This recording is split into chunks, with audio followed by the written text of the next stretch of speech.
नमस्ते, प्रणाम। मैं मीनाक्षी जैन स्वागत करती हूँ आपका चैनल मीनाक्षी जैन। ये वीडियो है केबीसी प्रिपरेशन के लिए स्टैटिक जीके के पार्ट 5 का, जिसमें डिस्कवरी एंड इन्वेंशन से जुड़े सवाल शामिल हैं।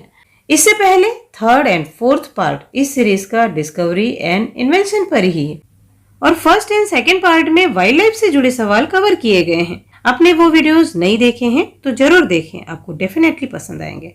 अब इस वीडियो का पहला सवाल, मानव में हृदय प्रत्यारोपण करने वाले प्रथम दक्षिण अफ्रीकी हृदय सर्जन का नाम बताएं। Name the South African heart surgeon, the first to do heart transplantation in human. और ऑप्शंस हैं Christian Ronaldo, Christiaan Barnard, Denise Darvall, Louis Washkansky. तो राइट आंसर होगा यहाँ पे क्रिश्चियन बर्नर्ड। 3 दिसंबर 1967 को दक्षिण अफ्रीका के क्रिश्चियन बर्नर्ड ने दुनिया का पहला सफल मानव से मानव हृदय प्रत्यारोपण हार्ट ट्रांसप्लांटेशन किया था और हार्ट डोनर थी 25 वर्षीय महिला जो दुर्घटना से पीड़ित थी, डेनिस डार्वेल, और उनका हृदय 54 वर्षीय लुई वासंस्की के सीने में प्रत्यारोपित किया क्रिश्चियन बर्नार्ड ने दक्षिण अफ्रीका के केपटाउन में ग्रूटसुअर हॉस्पिटल में।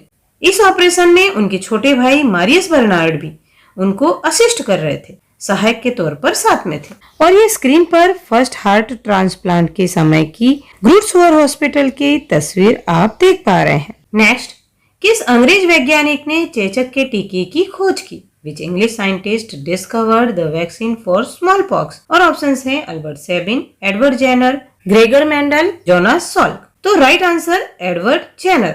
अंग्रेज वैज्ञानिक एडवर्ड जेनर ने 1796 में चेचक के टीके की खोज की, जो विश्व में किसी भी संक्रामक बीमारी की रोकथाम के लिए विकसित की गई पहली वैक्सीन थी। तो विश्व में सबसे पहला टीका किस बीमारी की रोकथाम के लिए डेवलप किया गया? तो चेचक smallpox and year 1796 and developed by English scientist Edward Jenner, जिन्हें अक्सर फादर ऑफ इम्यूनोलॉजी भी कहा जाता है। और अब क्वेश्चन के अन्य तीनों options Jonas Salk, Albert Sabin, Gregor Mendel की प्रमुख खोजों के बारे में जान लेते हैं। तो ये जोनास साल्क, जो American virologist and medical researcher थे, ने पहली सफल पोलियो वैक्सीन विकसित की थी, जिसका प्रयोग पहली बार 1955 में किया गया था। और ये अल्बर्ट सेबिन पोलिश अमेरिकी वायरोलॉजिस्ट और चिकित्सा शोधकर्ता, जिन्होंने पहली ओरल पोलियो वैक्सीन विकसित की थी, जिसने इस बीमारी को लगभग खत्म करने में महत्वपूर्ण भूमिका निभाई, जिसका प्रयोग पहली बार 1961 में किया गया था। और ये Gregor Mendel, Gregor John Mendel को आनुवंशिकता की खोज के लिए जाना जाता है, जो मोराविया के मठाधीश भिक्षु थे। मोराविया जो वर्तमान में ब्रनो चेक गणराज्य में है, वहाँ के सेंट थॉमस एबे चर्च या मठ के मठाधीश भिक्षु थे। और वर्तमान में चेक गणराज्य के इस सेंट थॉमस एबे चर्च या मठ के बगीचे में ग्रेगर मेंडल ने 1856 से 1863 के बीच यानी 19वीं शताब्दी में मटर के पौधों पर प्रयोग कर आनुवंशिकता के मूल सिद्धांतों की खोज की। नेक्स्ट, किण्वन प्रक्रिया, हैजा और रेबिस के टीके की खोज किसने की? उन्हें सूक्ष्म जीव विज्ञान और प्रतिरक्षा विज्ञान के जनक के रूप में भी जाना जाता है। Who discovered the fermentation process vaccine for cholera and rabies? Was also known as father of microbiology and immunology. तो हैजा, रेबीज और एंथ्रेक्स के टीके की खोज फ्रांस के लुई पाश्चर ने की थी। तो राइट आंसर लुई पाश्चर। और पाश्चराइजेशन, जो फूड प्रिजर्वेशन की एक प्रक्रिया है, उसका नामकरण भी इन्हीं के नाम पर रखा गया है, लुई पाश्चर के नाम पर, पाश्चराइजेशन। तो याद रखिएगा, हैजा, रेबीज और एंथ्रेक्स के टीके और फर्मेंटेशन प्रोसेस व पाश्चराइजेशन की प्रक्रिया की खोज फ्रांस के लुई पाश्चर द्वारा की गई और इन्हें फादर ऑफ माइक्रोबायोलॉजी और इम्यूनोलॉजी जाना जाता है। नेक्स्ट, 1901 में किस ऑस्ट्रियाई रोग विज्ञानी ने रक्त समूहों की खोज की थी? Which Austrian pathologist discovered the blood groups in 1901?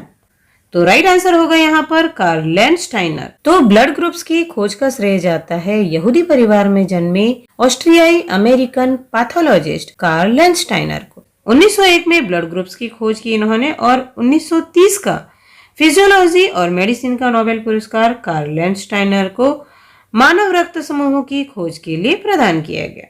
Next, पहली भारतीय महिला वैज्ञानिक और कैम्ब्रिज से पीएचडी प्राप्त करने वाली पहली भारतीय महिला का नाम बताइए जिन्होंने पौधे के उत्तकों में साइटोक्रोम की उपस्थिति की खोज की थी। Name the first Indian lady scientist and first Indian women to get PhD from Cambridge discovered the presence of cytochrome in plant tissue.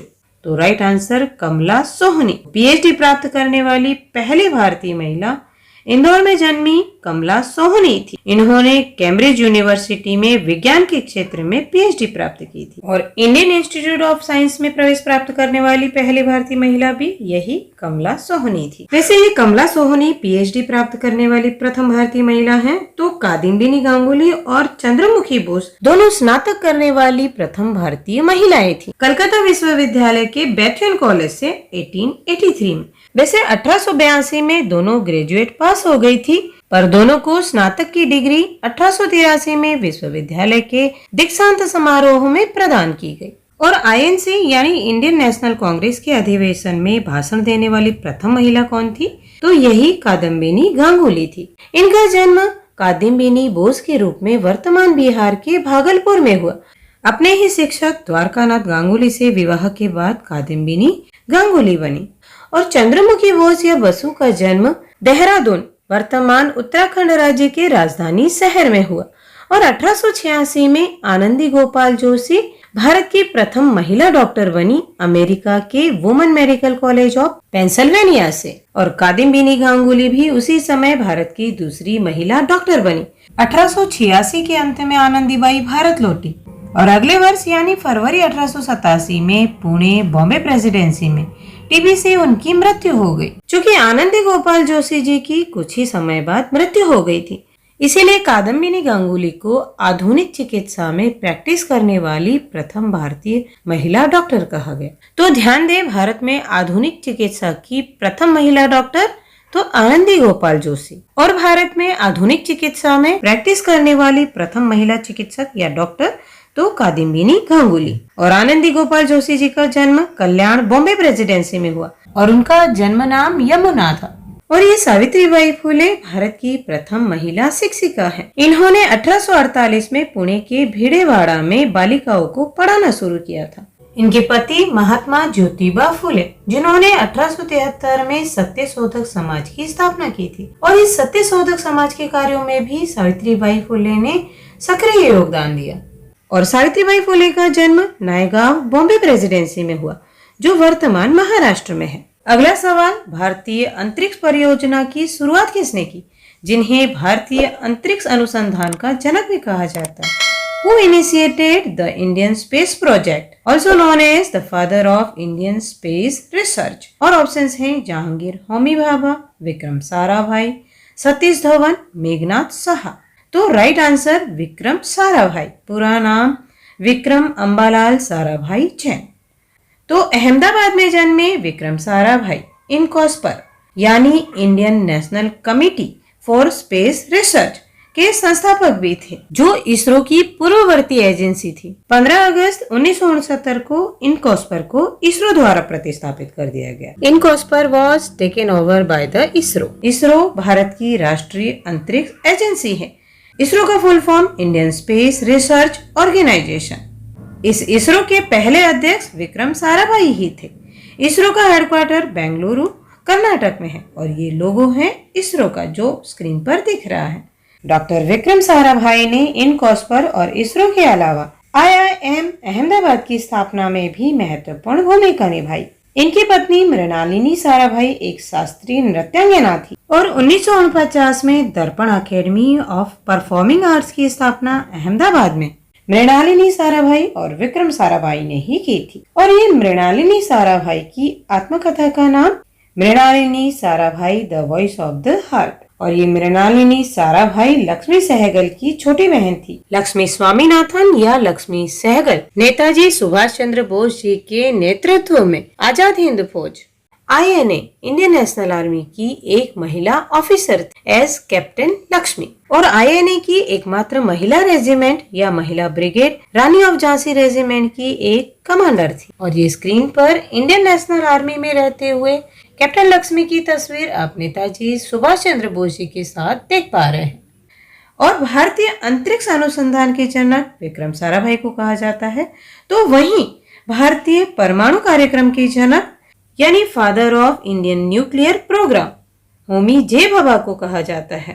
पूरा नाम होमी जहांगीर भाभा। ये मुंबई में जन्मे, जिसे तब बॉम्बे जाना जाता था, और इनकी मृत्यु 1966 में एयर इंडिया की फ्लाइट 101 के क्रैश होने के कारण हुई थी। ये एयर इंडिया फ्लाइट 101 फ्रांस के मॉन्ट ब्लांक मासिफ के पास दुर्घटनाग्रस्त हुई थी। ये मॉन्ट ब्लांक, जिसे मोंटे बियांको भी कहते हैं, यूरोप में स्थित आल्प्स पर्वत श्रृंखला की सबसे ऊंची चोटी है। मॉन्ट ब्लांक या मोंटे बियांको का अर्थ सफेद पर्वत होता है, क्योंकि ये 12 महीने बर्फ से ढके रहते हैं, इसीलिए सफेद पहाड़ मॉन्ट ब्लांक और मोंटे बियांको नाम पड़ा। वैसे यूरोप की सबसे ऊंची चोटी तो माउंट एल्ब्रस है, जो रूस में स्थित है और कॉकेसस पर्वत श्रृंखला की चोटी है। अगला सवाल, सबसे पहले किसने सुझाव दिया था कि आकाशगंगाएं पृथ्वी से दूर जा रही है? Who was the first to suggest that the galaxies are moving away from the Earth? और ऑप्शंस हैं Copernicus, Ptolemy, Edwin P Hubble, Galileo Galilei. तो राइट आंसर है एडविन पी हबल। पूरा नाम एडविन पॉवेल हबल। अमेरिका के Edwin Powell Hubble ने सबसे पहले सुझाव दिया था कि आकाशगंगाएं पृथ्वी से दूर जा रही है। इससे पहले भी स्टैटिक जीके के पार्ट 3 में मैंने बताया था कि स्पेस सैटेलाइट जो पृथ्वी की परिक्रमा करने वाले उपग्रह यानी सैटेलाइट पर इंस्टॉल किया गया है, एडविन पॉवेल हबल के नाम पर रखा गया है, हबल्स स्पेस टेलीस्कोप। और वे हेवी वेट मुक्केबाज और वकील भी थे। 1476 में वेस्टमिंस्टर लंदन में प्रिंटिंग प्रेस स्थापित करने वाले पहले व्यक्ति कौन थे? Who was the first person to set up a printing press at Westminster, London in 1476? और ऑप्शंस है Robert Hooke, Lise Meitner, William Caxton, Thomas Young. तो right answer William Caxton. William Caxton अंग्रेज व्यापारी, राजनयिक व लेखक थे। इंग्लैंड में प्रिंटिंग प्रेस शुरू करने वाले पहले व्यक्ति थे विलियम कैक्सटन, जो इन्होंने वेस्टमिंस्टर लंदन में स्थापित की 1476 में, यानी 15वीं शताब्दी। तो विलियम कैक्सटन इंग्लैंड में प्रिंटिंग प्रेस स्थापित करने वाले पहले व्यक्ति थे। पर अगर यही क्वेश्चन ऐसे पूछा जाए कि यंत्रीकृत यानी मैकेनाइज्ड प्रिंटिंग प्रेस के आविष्कार का श्रेय किसे दिया जाता है, तो जोहान्स गुटेनबर्ग। जर्मनी के जोहान्स गुटेनबर्ग ने 1440 के आसपास यानी 15वीं शताब्दी में मैकेनाइज्ड प्रिंटिंग प्रेस का आविष्कार किया था। ये सेम क्वेश्चन 2020 के ऑनलाइन ऑडिशन में पूछा भी गया था। जो केबीसी 12 के ऑडिशन क्विज का वीडियो अगर आप देखेंगे तो पहला ही क्वेश्चन है वीडियो में। और गुटेनबर्ग प्रिंटिंग प्रेस में छपने वाली पहली प्रमुख पुस्तक कौन सी थी? तो Bible, Gutenberg's Bible. Gutenberg printing press Bible की छपाई के लिए सर्वाधिक प्रसिद्ध है, गुटेनबर्ग बाइबिल। नेक्स्ट, किस वैज्ञानिक ने क्रेस्कोग्राफ नामक उपकरण विकसित किया था, जिससे पौधों की सूक्ष्म प्रतिक्रियाओं को रिकॉर्ड कर सकते थे? Which scientist developed the crescograph? That instrument could record minute responses of plants. और ऑप्शन सत्येंद्र नाथ बोस, सीवी रमन, मेघनाथ साहा, जगदीश चंद्र बोस। तो सही जवाब यहाँ पर जगदीश चंद्र बोस। तो क्रेस्कोग्राफ उपकरण का आविष्कार कर डॉक्टर या प्रोफेसर या आचार्य जगदीश चंद्र बोस ने पौधों की छोटी से छोटी हरकतों को मापने का प्रयास किया था। आचार्य जगदीश चंद्र बोस जी ने सिद्ध किया था कि पौधों में भी प्राण होते हैं और फीलिंग्स भी होती है, जिस पर उनकी 2 प्रमुख पुस्तकें response in living and non living जो 1902 में प्रकाशित हुई और the nervous mechanism of plants जो 1926 में प्रकाशित हुई। और ये स्क्रीन पर जैसी बोस की जिस स्टेच्यू की तस्वीर आप देख पा रहे हैं, ये कोलकाता स्थित Birla industrial and technological museum के बगीचे में रखा है, जिस पर यह भी लिखा है कि became world famous after his experiment done at Royal Society in London to show that plants have feelings। इसके अलावा इन्होंने रेडियो तरंगों पर शोध किया और माइक्रोवेव उत्पन्न करने के लिए एक उपकरण बनाया और फिर सूक्ष्म रेडियो तरंगों पर भी शोध कार्य किया। उन्होंने कई उपकरण बनाए, जिसमें से एक अद्भुत क्रेस्कोग्राफ था, जिसके बारे में हम पहले ही इसी वीडियो में देख चुके हैं। और इसके अलावा एक क्रिस्टल डिटेक्टर नामक उपकरण भी बनाया था। और डॉक्टर बसु ने कलकत्ता में एक शोध संस्थान बोस इंस्टीट्यूट की स्थापना भी की, जिसे बसु संस्थान या बसु विज्ञान मंदिर भी जाना जाता है, 1917 में।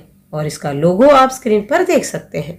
और इस संस्थान के पहले निदेशक भी प्रोफेसर बसु ही रहे 1917 से 1937 अपनी मृत्यु तक। वे पहले वैज्ञानिक थे जिन्होंने व्यक्तिगत रेडियो संदेश भेजने की शुरुआत की थी, लेकिन पेटेंट नहीं करवाया था। उनके विचार थे कि आविष्कार मानवता के लिए है, पेटेंट करवाकर इसका व्यक्तिगत व्यावसायिक लाभ नहीं लेना चाहिए। और रेडियो के आविष्कार का श्रेय इटालियन इन्वेंटर गुग्लिएल्मो मार्कोनी को दिया जाता है। उन्होंने ब्रिटेन में पेटेंट दर्ज करवाया और बाद में 1909 में गुग्लिएल्मो मार्कोनी को कार्ल फर्डिनेंद ब्रॉन के साथ वायरलेस टेलीग्राफी के विकास में योगदान के लिए फिजिक्स के क्षेत्र में नोबेल प्राइज प्रदान किया गया। पर आचार्य जे.सी. बोस को रेडियो विज्ञान के जनक यानी फादर ऑफ रेडियो साइंस जाना जाता है और इन्हें father of Bengali science fiction भी जाना जाता है। उन्होंने बंगाली में निरुद्देश शेर कहानी और पलटन तूफान आदि साइंस फिक्शन पुस्तकें लिखी हैं। और प्रोफेसर बसु के कोलकाता स्थित आवास स्थान का नाम आचार्य भवन, जिसे 1902 में बनाया गया था, जहां वो अपनी पत्नी अबला बोस के साथ रहते थे, जिसे अब एक संग्रहालय म्यूजियम बना दिया गया है। और India's oldest botanical garden Calcutta वनस्पति उद्यान और भारतीय वनस्पति उद्यान है, जिसे पहले रॉयल बॉटेनिकल गार्डन कलकत्ता के नाम से जाना जाता था, जो कोलकाता के पास शिवपुर हावड़ा में स्थित है, का नाम भी अब आचार्य Jagdish Chandra Bose Indian botanical garden है, जिसका मुख्य आकर्षण 330 मीटर परिधि में फैला लगभग 250 वर्ष पुराना विशाल बरगद का पेड़ है, जो विश्व का सबसे चौड़ा वृक्ष माना जाता है।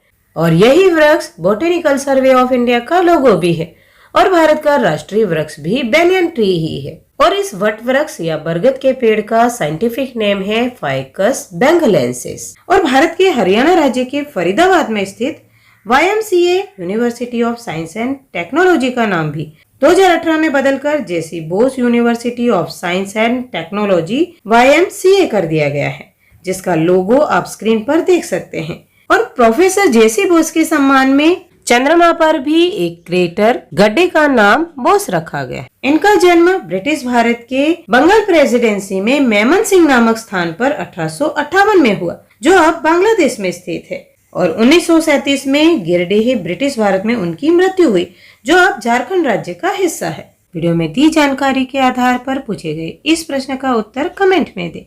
वीडियो पसंद आए तो लाइक करें एवं अपने मित्रों के साथ शेयर अवश्य करें। इसी तरह की एजुकेशनल वीडियोस के लिए चैनल को सब्सक्राइब कर साथ में जो बेल आइकन है उसे प्रेस कर ऑल नोटिफिकेशन भी ऑन कर दें। आप सभी सफलता प्राप्त करें, स्वस्थ रहें, मस्त रहें।